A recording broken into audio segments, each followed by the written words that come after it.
Non, Paul n'avait pas la tête dans les nuages, les pieds hors de terre, quand délibérément il écrivit cette épître à Timothée au sujet de ce qu'est l'Église. Sans aucun doute, sa référence à la guerre spirituelle était liée au fait qu'il savait très bien que la bataille était due à sa relation particulière avec ce sujet même, montrant quelles grandes conséquences cela représente pour les forces sataniques.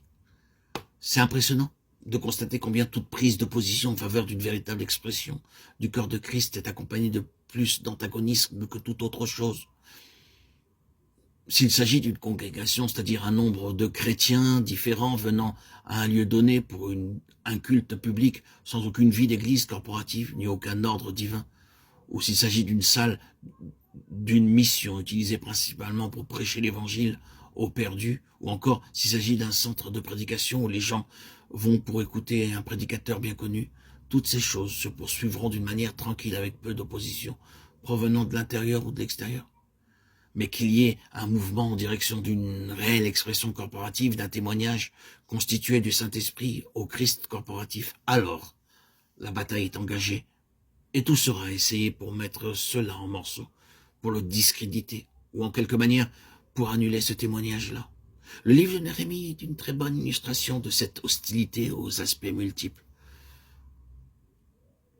De nouveau, nous indiquons les Éphésiens comme rattachant l'antagonisme spirituel acharné au dessein essentiel de l'épître. Dans cette première indication, l'universel se trouve transféré au local et le local prend son caractère de l'universel. Une vraie représentation du corps élu de Christ est une menace permanente et un signe qui présage un grand danger pour le royaume satanique parce que c'est l'Église qui, finalement, va déposséder et prendre la place des princes de ce monde de ténèbres et gouverner avec Christ.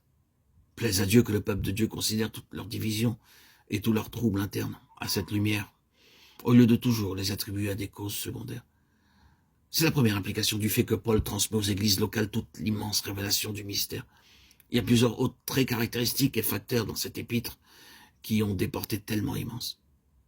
Il y a ce facteur que l'apôtre mentionne avec l'un de ses superlatifs, et qu'elle est envers nous qui croyons l'infinie grandeur de sa puissance, se manifestant avec efficacité par la vertu de sa force. Il l'a déployé en Christ en le ressuscitant des morts. 1, 19 et 20. Nous qui étions morts par nos offenses, nous a rendus vivants.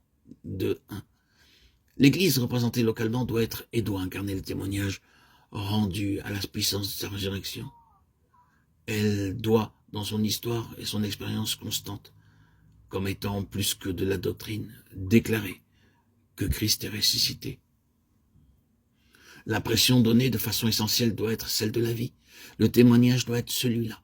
Quoi que vous puissiez être éreinté, las, trop fatigué, même pour faire le trajet, découragé, abattu, épuisé physiquement, mentalement et spirituellement, vous partez renouvelé, rafraîchi, revigoré et relevé. L'activité de la vie divine a simplement résulté en une élévation spirituelle.